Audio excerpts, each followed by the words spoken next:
શિયાળો આવે એટલે શિયાળાનો કિંગ અડદિયા યાદ આવે છે। આમ તો લોકો શિયાળામાં શરીરને ગરમ રાખે તેવી અનેક વાનગીઓ બનાવતા હોય છે। અડદિયા એ ગુજરાતીઓનું લોકપ્રિય શિયાળુ વાનગી છે। અડદની દાળમાંથી બનતી આ આઇટમમાં ઘણા ડ્રાયફ્રૂટ્સ અને 48થી પણ વધુ પ્રકારના તેજાના હોય છે।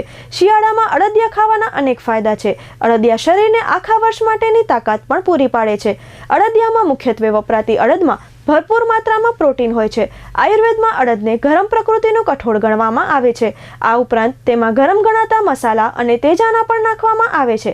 માટે જ કહેવાય છે કે શિયાળાની ઋતુમાં ઠંડી સામે રક્ષણ મેળવવા માટે તો અડદિયા જ ખાવા જોઈએ। જો કે વેપારીઓના જણાવ્યા મુજબ હજી કચ્છમાં શિયાળાની શરૂઆત મોડી થઈ છે અને હવે આગામી સમયમાં અડદિયાનું વેચાણ વધશે તેવી આશા છે। જિલ્લામાં ડિસેમ્બર અને જાન્યુઆરી મહિનામાં કચ્છમાં કડકડતી ઠંડી પડતી હોય છે, જેના કારણે અડદિયાની માંગ વધારે રહેતી હોય છે। અડદિયાના 1 કિલોના ભાવ 400 થી લઈને 1100 સુધીના છે। આજે પણ કચ્છ સહિત દેશભરમાં તેમજ વિદેશમાં પણ કચ્છી અડદિયાની ખૂબ માંગ રહેતી હોય છે। જેવી રીતે ઋતુઓનો રાજા શીત ઋતુ છે, એવી રીતે શીત ઋતુમાં સ્વાસ્થ્યના રાજા તરીકે અડદિયા ગણી શકાય। સ્પેશિયલી આપણા કચ્છના અડદિયા એની વાત જ આખી અલગ હોય છે। લોકો ખૂબ પ્રેમથી એનું સેવન કરતા હોય છે। લગભગ 7 દાયકા થવા આવ્યા હવે તો આપણા અડદિયા બનાવી છે એને।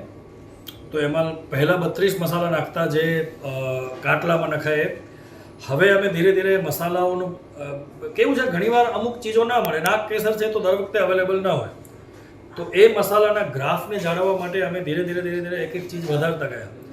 અત્યારે 48 જેવા મસાલા, રેગ્યુલર નટ્સ, કાજુ બદામ પિસ્તા, ખસખસનું એમાં પ્રમાણ હોય થોડું, મરી તો ખરી જ મસાલામાં આવી જાય, ગાયનું ઘી યુઝ કરીએ, અડદની દાળ હોય અને થોડો દૂધનો ભાગ હોય, અને 2 રીતે બને, ખાંડથી અને ગોળથી।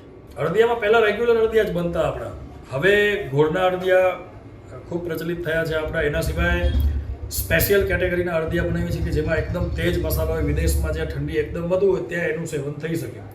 તો સ્પેશિયલ અડદિયા ઓછા મસાલાવાળા, ઠંડી ઓછી હોય, આપણે અડદિયા પહેલાં નોરતેથી ચાલુ કરી નાખી છે, તો ઓછા મસાલાવાળા અડદિયા લાઇટ પણ બનાવી છે અને સુગર ફ્રી અડદિયા પણ હોય। સ્ટાર્ટિંગ ફ્રોમ 840 ટુ 1100 જેવું હોય છે। જ્યાં કચ્છી હોય અને સ્વાભાવિક છે એમને દેશી વતનની સુગંધ માટે દેશી આઈટમની સ્વાભાવિક ઈચ્છા થાય ખાવાની। તો જ્યાં જ્યાં આપણા કચ્છીઓ છે, UK છે, US છે, બધી UAEની કન્ટ્રીઝ છે, ઓસ્ટ્રેલિયા છે, કેનેડા છે, આફ્રિકા છે, તે બધી જગ્યાએ ડાયરેક્ટ કસ્ટમરને અડદિયા આપણે મોકલતા હોઈએ છીએ।